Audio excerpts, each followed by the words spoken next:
नमस्कार मित्रांनो, सुख म्हणजे नक्की काय असते या सिरियलमध्ये आज काय घडले हे आपण बघणार आहोत. प्रवीण नित्या मॅडमला फोन करतो. फोन केल्यावर सांगतो की महत्त्वाचे पुरावे माझ्या हाती लागले आहे, पण ते पुरावे मी माझ्याजवळ ठेवू शकत नाही. माझा कोणीतरी पाठलाग करत आहे असं मला नेहमी जाणवते, तर मी ते पुरावे लगेचच घेऊन जा.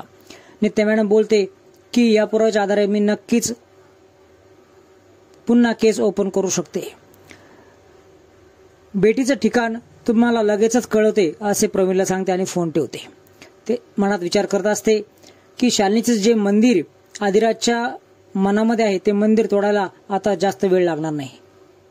इतक्यात सावरी येते आणि निघायचं ना असं बोलते. त्याच वेळेस हो निघूयात असं म्हणते आणि दोघेही मार्केटमध्ये जातात. इकडे शालिनीच्या घरी सोमनाथ येतो आणि म्हणतो तुम्ही जो म्हटलात ते बरोबर आहेत. तुमचा डाऊट खरा ठरला. कुणीतरी तुमच्या विरोधात पुरावे मार्केटमध्ये गोळा करत आहे. शालिनी लगेचच बोलते की तू त्याला ताब्यात घेतला आहे का. त्यावेळेस सोमा बोलतो की मी भरपूर माणसं त्याच्या पाठीमागे लावलेले आहेत. लवकरात लवकर मी तुमच्या समोर त्याला सादर करतो असे सोमा बोलतो. शालिनी असं बोलते की जोपर्यंत आपल्याला कळत नाही की हा पुरावे कुणाच्या सांगण्यावरून गोळा करतोय तोपर्यंत त्याला काही हात लावायचा नाही. नंतर त्याचं काय करायचं मी ते बघते. इकडे आदिराज आणि लवली गप्पा मारत असतात आणि जयदीप हा कोण आहे याचा मी शोध लावेल असं बोलतो. त्यावेळेस लवली बोलतो हे तू शोध लावणार हे मला माहीतच आहे, कारण नित्य मॅडम आणि तुमचे खूप मागच्या जन्मीचे संबंध आहेत. तर आदिराज लगेच बोलतो मग तूच सांग ना की हा जयदीप कोण आहे आणि नित्य मॅडमवर कोण एवढे मोठे संकट आणत आहे. लवली बोलतो या सर्वांचा मार्ग तूच काढायचा आहे आणि इथून पुढचं सगळं तुझ्या डोळ्यासमोर येईल, सत्य समोर येईल. हे सर्व मी तर शोधलेच आणि नित्या मॅडमला दाखवून देईल की जयदीप नावाचा हा जो चकवा आहे हे असत्य आहे. त्यावेळेस लगेच लवली बोलतो तू येडा का खुळा आहे. नित्या मॅडम एवढं तुला सांगते, तुला विश्वास का बसत नाही. तू येडा का खुळा आहेस, तुला का समजत नाही. नित्या मॅडमचं एवढं तुझ्यावर प्रेम आहे, सगळं ते तुला यापूर्वी सांगत आहे, पण तुझा विश्वास का बसत नाहीये. तू जाणून बुजून तर हे करत नाहीये ना असं लवली बोलतो. इकडे मार्केटमध्ये नित्या आणि सावरी आलेले असते. मी घेतलेली राखी दादाला आवडत ना अशी नित्याला विचारते. नित्या बोलते तू काही जरी घेतली ना, कशी जरी राखी घेतली ना तर तुझ्या दादाला ती आवडेलच. म्हणजे तुम्ही जे गिफ्ट घेतलं आहे ना ते देखील आवडेल त्याला. हो, ब्लूटूथ आणि जे घेतलं आहे ना ते नक्की तुला आवडेल आणि याचे पैसे मी तुझ्या दादाकडून नक्की घेईल. त्यावेळेस सावरी बोलते की माझ्या सर्व संकटांवर तो मात करतो आणि वर्षभर माझं संरक्षण करतो. लहानपणी मी आजारी असताना, मला तापाने फणफण होत असताना देखील दादाने मला दवाखान्यात नेलं, आडरानातून नेलं, पायात चपला नसताना देखील नेलं. एवढं दादा माझं संरक्षण करतो आणि त्या दादाला साजेरी असे बायको मिळाली, प्रेम करणारी बायको मिळाली, ह्याच्यामध्ये अजून दुसरं काय पाहिजे असं सावरी बोलते. तेवढ्यात प्रवीणचा फोन नित्याला येतो आणि इकडे तिकडे बघू नका, मला ओळख दाखवू नका, माझ्याकडे बघू देखील नका आणि सरळ चालत या असे बोलतो. इकडे नित्याच्या जवळ येताना प्रवीण नित्याला धक्का देतो. नित्याच्या हातातलं सगळं सामान खाली पडतं आणि तो जे पुरावे हाती लागले आहेत ते पुरावे देखील त्या सामानामध्ये टाकतो. सावरी खूप चिडते आणि बाई माणूस म्हणून मुद्दाम धक्का देतो का असे विचारते आणि प्रवीणवर धावून जाते. त्यावेळेस नित्य त्याला सावरते. सावरीला नित्य शांत करते. त्याच वेळेस प्रवीण बोलतो की या सामानामध्ये तुम्हाला एक पाकिट टाकलं आहे आणि तिथून निघून जातो. हा सर्व प्रकार शालिनीच्या माणसाने व्हिडिओ रेकॉर्डमध्ये केलेला असतो. शालिनी व्हिडिओ पाहत असते आणि सोमा म्हणतो की त्या माणसाने तिची भेट घेतलीच नाही आणि काही देवाणघेवाण झालीच नाही. नित्याचा जो व्हिडिओ आहे तो शालिनी खूप बारकाईने बघत असते आणि बारकाईने बघताना त्याला दिसतं की त्या प्रवीणनी काहीतरी पाकिट तिच्या बॅगेमध्ये टाकलं आहे. शालिनी बोलते की सोमा तू मूर्ख आहे आणि मी शालिनी आहे, बघ त्यांनी सगळे पुरावे नित्याकडे दिले देखील. इकडे नित्याच्या हाताही पुरावे लागलेले असते आणि नित्या विचार करते की शालिनी, तुझे काळं जे केलं आहे ते सर्व आता मी अधिराज समोर मांडणार आहे आणि पाकिट खोलून बघू लागते. इकडे नित्याला पूर्वजन्मीचे सर्व प्रसंग आठवत असतात आणि 50 कोटीला घर घेतलं आहे हे देखील आठवतं. तिने आधीच घराचा ताबा घेतलेला असतो. नित्या तो प्रसंग आठवून रडू लागते आणि खाली बसते. त्याच्या वेळेस आम्मा तेथे येते आणि आम्मा विचारते की पुरी तू का रडतेस. त्यावेळेस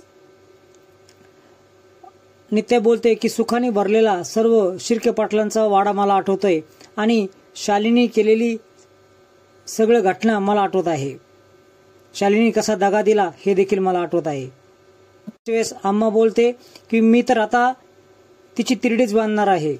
हा कागद कसला आहे. त्यावेळेस नित्य बोलते की सर्व पापांचा पाडा आहे हा आणि हे कागद मी आता अधिराजला दाखवणार आहे आणि गौरी आणि जयदीप बनून सर्व घटना उघडकीस आणणार आहे.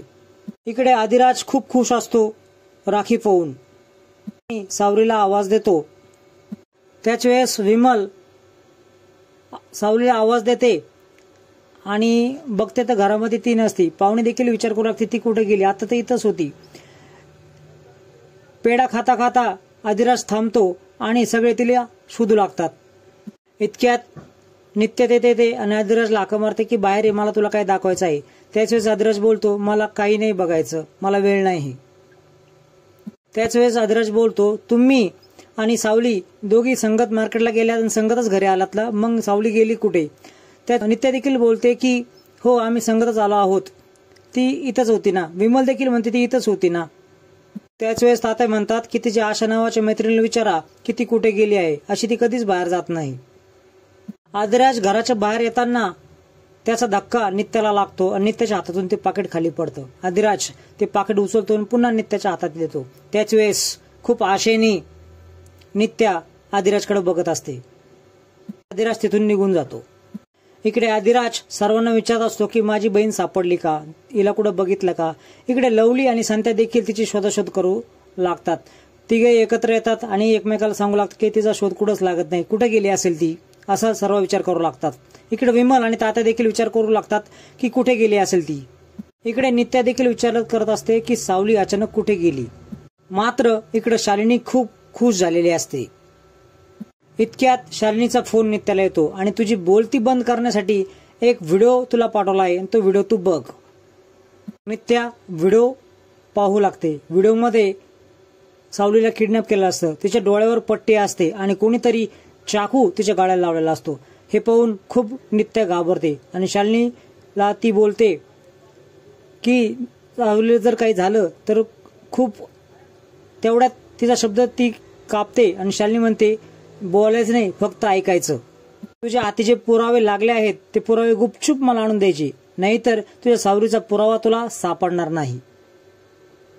आज तर रक्षाबंधन आहे आणि दादाला म्हणजेच अधिराजला जर राखी बांधली नाही तर काय होईल हे तुलाही माहित आहे. तुलाही सावली हवी आहे ना. त्या काहीतरी बोलणार तेवढ्यात शालिनी फोन कट करून टाकते. इकडे शालिनीचा खुंकार रूप आपल्याला बघायला मिळणार आहे. प्रवीणला हाताला आणि पायाला दोरीने बांधलेला असते आणि ती सोमाला म्हणते आता या प्रवीणचं काम झालेलं आहे. हातामध्ये खंजर असतो, आता याचाही पुरावा नष्ट करावा लागणार आहे असं बोलते.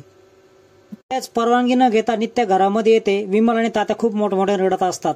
त्याच वेळेस नित्या बोलते की माफ करा, मी परवानगी न घेता आतमध्ये आले. त्यावेळेस तात्या म्हणतात तुझं काय असेल ते नंतर बघू, मला आत्ता माझ्या पोरीचं बघू दे. त्याच वेळेस नित्या बोलते की मला सर्व काही कळालं आहे, काय झालं आहे ते. विमलच्या खांद्यावर हात ठेवून नित्या बोलते की सावलीला काही होणार नाहीये, मी तिला घेऊन येते. काही झालं तरी चालेल पण सावलीला मी घरामध्ये घेऊन येणारच आहे असं नित्या बोलते. इकडे अधिराज, लवली आणि संत्या भेटतात आणि अधिराज विचारतो की भेटली का रे सावरी. त्याच वेळेस चावडीपर्यंत जाऊन आलो पण तिचा काहीच थांगपत्ता लागत नाही असे लवली बोलतो. संत्या बोलतो की आज राखी पौर्णिमा आहे, ती स्वतःहून घराच्या बाहेर जाणार नाही आणि तुला राखी बांधल्याशिवाय ती बाहेर कुठे जाणारच नाही आणि गावाच्या बाहेर ती जाण्याचा प्रश्नच नाही, कारण एसटी मध्ये ती कुणाला बसताना दिसलीच नाही. याचा अर्थ तिला बळजबरी कोणतरी नेलं आहे. वेळेस संत्या बोलतो की तिला कुणीतरी किडनॅप तर केलं नसेल ना. हे ऐकून अधिराजला खूप मोठा धक्का बसतो. मित्रांनो, इथील पुढच्या भागामध्ये आपण बघणार आहोत की नित्या आदिराजकडे डायव्होर्स पेपर घेऊन येते, त्याच्यावर तिने सह्या केलेल्या असतात. ती आदिराजला बोलते की सह्या केलेल्या आहेत, आता इथून पुढे आपलं नातं संपलं. हे पाहून पाहुणे खूप खुश होते. विमलचा चेहरा पाहण्यासारखा असतो. विमलला देखील आश्चर्य वाटते की हिने डायव्होर्स पेपरवर सह्या कसं काय केल्या. तर मित्रांनो, असेच नवनवीन अपडेट्स बघण्यासाठी चॅनलला सबस्क्राईब करा आणि बेल आयकॉन अवश्य दाबा. व्हिडिओ पाहिल्याबद्दल धन्यवाद.